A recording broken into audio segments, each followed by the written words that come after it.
Before this video starts, just a little disclaimer. This video is going to be spoke in third person instead of first person. I know I've been doing first person for this entire series, but there's so much going on in this episode with so many different people that it just needs to be spoken third person. Also, yes, this is part 4, meaning that if you haven't watched part 1, 2, or 3, you should definitely go do that before you watch this. With all that out of the way, let's begin. With the Snap War over, the Do-It-Take-It Empire was left in a state of confusion and shock. Because of this huge shift, the Do-It-Take-It Empire went under a lot of restructuring. The map went from looking like this to this. The one who gained the most from this was Will, who managed to grab a lot of territory. Also, the Do-It-Take-It Empire got a new member during this period, Hato. Meanwhile, Snap was left all alone out in the middle of nowhere, and, for lack of better terms, he went completely mad. After a while though, he recollected himself and he decided to build a new kingdom. So, Snap declared the creation of the Kingdom of Melancholy. The Do-It-Take-It Empire was shocked by this news. The DT Empire had been the only nation the SMP had ever known, and now Snap had just come out and created his own tiny kingdom out in the middle of nowhere.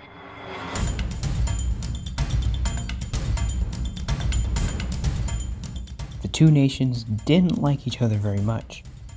Though they never declared war, they fought each other in 3 small conflicts. The first conflict started when Snap traveled all the way to Do-It-Take-It's colony and burned down one of his builds.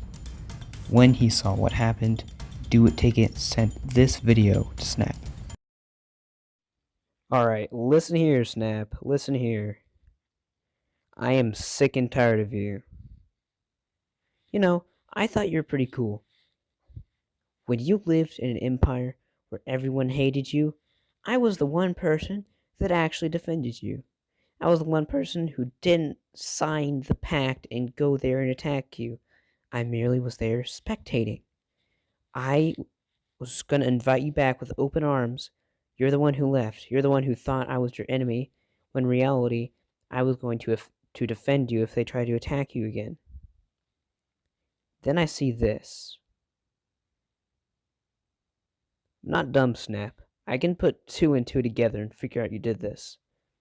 And just to be sure, I went to your chest, and what do you know? There's pieces of yellow wool.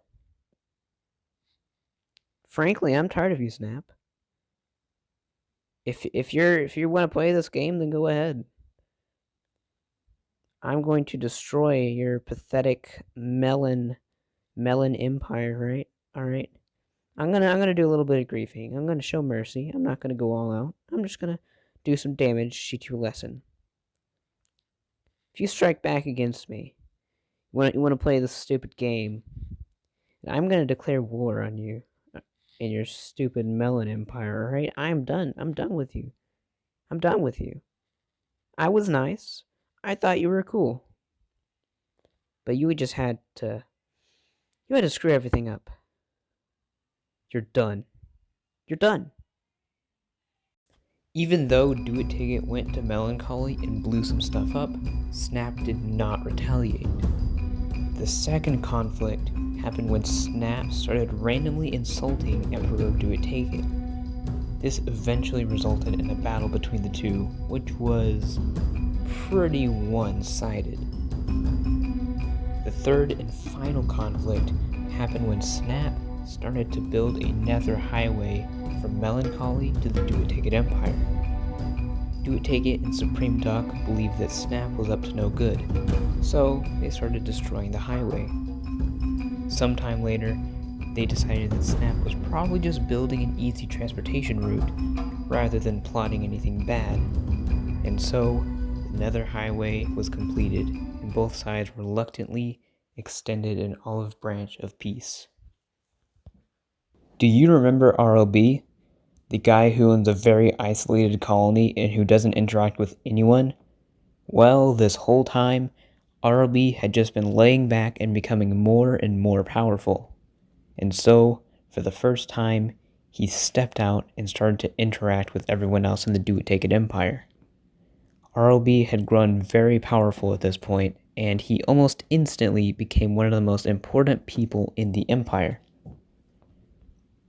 With all this going on, Snap couldn't help but notice how useful RLB would be if he joined Melancholy.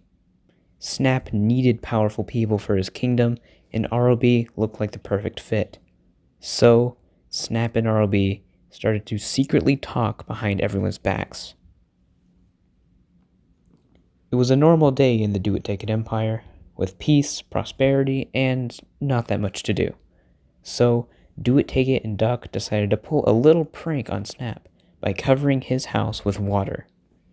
Snap did not see this as a harmless prank, however, and he was pretty upset about it. But RLB was pretty upset by it as well. Snap and RLB had become very good allies over the past few days, so RLB and Snap started threatening Supreme Duck. They warned that if Duck ever did any prank like that again, they would obliterate his colony.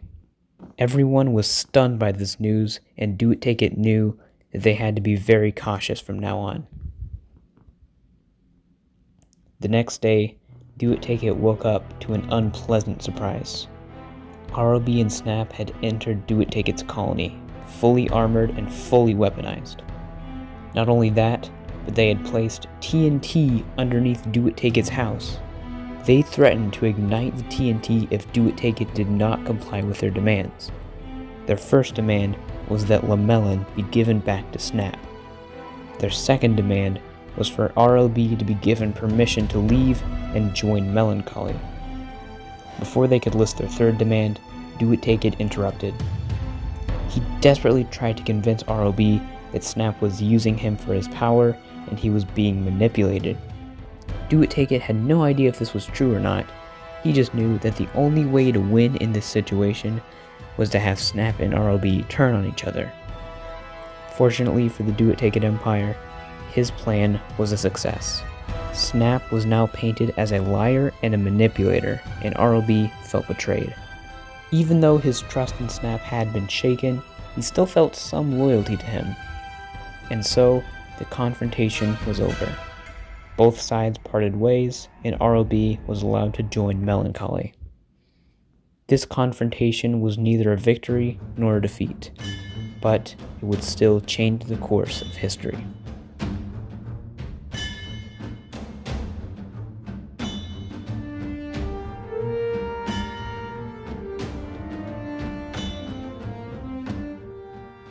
Now that RLB lived with Snap, his colony was given to Hado.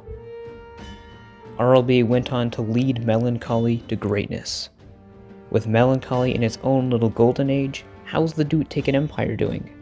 Not so great. The Empire had grown so big that it was now a complete internal mess.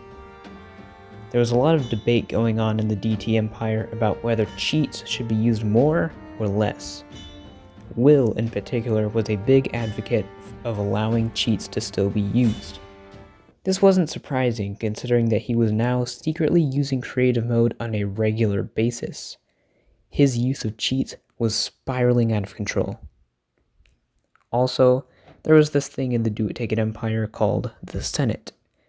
So every time a major change or decision was made, it would be voted, and each colony would get one vote. However, the Senate was an absolute disaster of an idea, and it never worked. Also, in general, the colonies were starting to feel less united, and some of them even went to the Senate asking for independence. The main example of this was Fish, who wanted independence so he could create the world's first nether nation. That idea never went through, however. Then, out of nowhere, Plague Boy returned to the SMP. Do It Take It gave him his own colony in the mountains. Also, 2 new players joined and they started their own nation way down here. Even though it was a mess, the Do It Take It Empire seemed to be doing really good. Its borders had just expanded by a lot, and Fish's colony was starting to really get developed. But in reality, the Empire wasn't doing that good. In fact, the SMP as a whole was not doing good. The entire server was in decline. People just didn't play anymore. Not much was happening and things were getting stale. Do It Take It had to swallow the cold, hard truth. The SMP was dead, and it wasn't coming back. After the disaster of the Snap War and the end of the Golden Age, people just started to play less and less, and it led to this. So, Do It Take It sent this message to the Discord server. Welp, if I gotta be honest, this SMP is dead. Not a single person has gotten on in days, including myself surprisingly. Normally I would just give it time to get revived, but that's the problem. For realms, time costs me money. Money that I am quickly running out of. And I don't want to keep spending money on a realm that no one plays on. So, I have made a tough decision to cancel the realm. This process doesn't happen immediately though. So, this realm will end in 16 days. I advise everyone to get on and do everything you had planned to do in the next 16 days. Elsewhere, Snap had been planning to reconquer his old kingdom. Melancholy was a complete failure.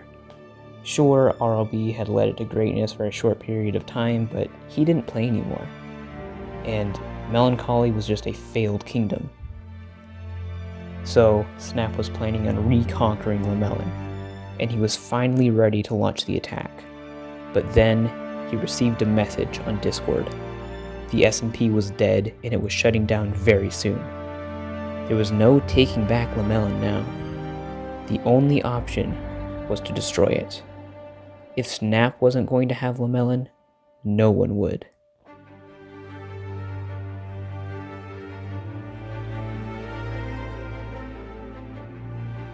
Snap went inside his castle one last time and planted the TNT.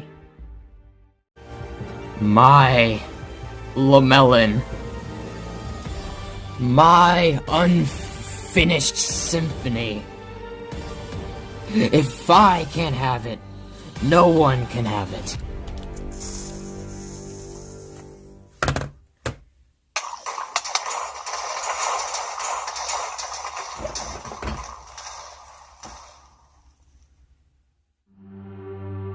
The castle was gone. Lamellan was gone. Sure, the island and the walls still existed, but the very heart of the kingdom was gone. Now, Lamellan was just ruins, a relic of a bygone era. On the final days of the SMP, everyone said goodbye, old enemies reunited, and the people of the realm shared one last happy moment together.